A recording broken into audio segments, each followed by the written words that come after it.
Okay, so we're going to move on to section 1.7. Learn how to find the equation from 2 points. First of all, we have a linear equation in different forms, in the slope-intercept form, point-slope form, and also the standard form. We talked about that from last section. Now, next thing is slope-intercept form.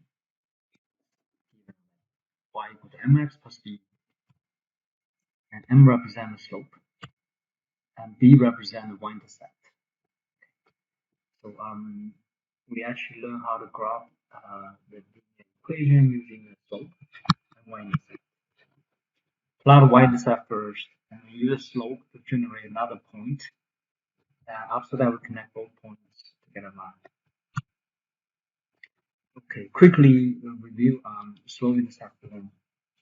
So name the slope and y-intercept of each equation. So it is already in a slope-intercept form. Then we can easily find slope is a number in front of x, which is negative 4 in this case. Y-intercept b equals to y is by itself is in the slope-intercept form. Now, secondly, this one we just have to divide it by 2 half x. Here we find the slope is the fraction in front of x. Y-intercept b equals to 5. And the third one, y is not by itself yet, so we're going to set ax on both sides of the equation. Once we do that, so y value is by itself, so we get negative ax minus 3/4. Here, typically we write a variable term x first, and then after that the fraction. Now it's in the standard slope-intercept form, so slope is negative 8, y-intercept is negative 3/4. And this one requires more transformation. Step 1, step 4x for both sides of the equation. So we end up with negative 2y equal to negative 4x minus 10. From there, dividing negative 2 across both sides of the equation. Now y is by itself. Negative 4x by negative 2 is 2x. Negative 10 by negative 2 is part of 5.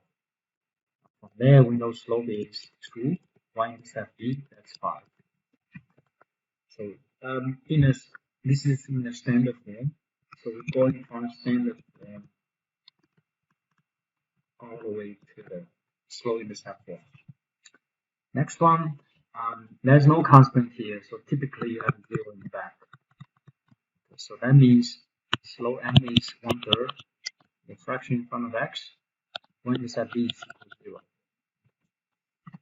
And the very last one, we don't see any variable term. So typically by default you can write it as 0x plus 5. 0 times x is 0. So 0 plus 5 is still 5. But in that case, we get a slope is 0. The y-intercept b equal to 5. And y equal to 5, it's what we call a horizontal line, right? Because it's parallel to y equal to 0. So parallel to y equal to 0, so that means it's horizontal line. Okay. And find the equation of a line given a graph. So let's say you are given this graph right here. You want to find the equation of a line.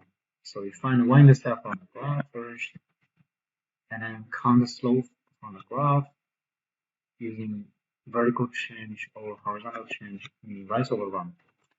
From there, we'll be able to write the equation of a line replacing slope and y-intercept in the slope-intercept form. And y-intercept. Then we get the equation of the line. So for example, like this one, so right here the y-intercept is 3. Okay, so b equal to 3. In terms of the slope, we're going to look at this. So going from this point to this point, go up 2 units, go to the right 2 units. So it's 3 over 2. From this point to that point. then we actually come up with the slope. And once we know slope, we know the y-intercept, we know the equation of the line. So equation of the line should be y equal to 3 over 2x plus 3.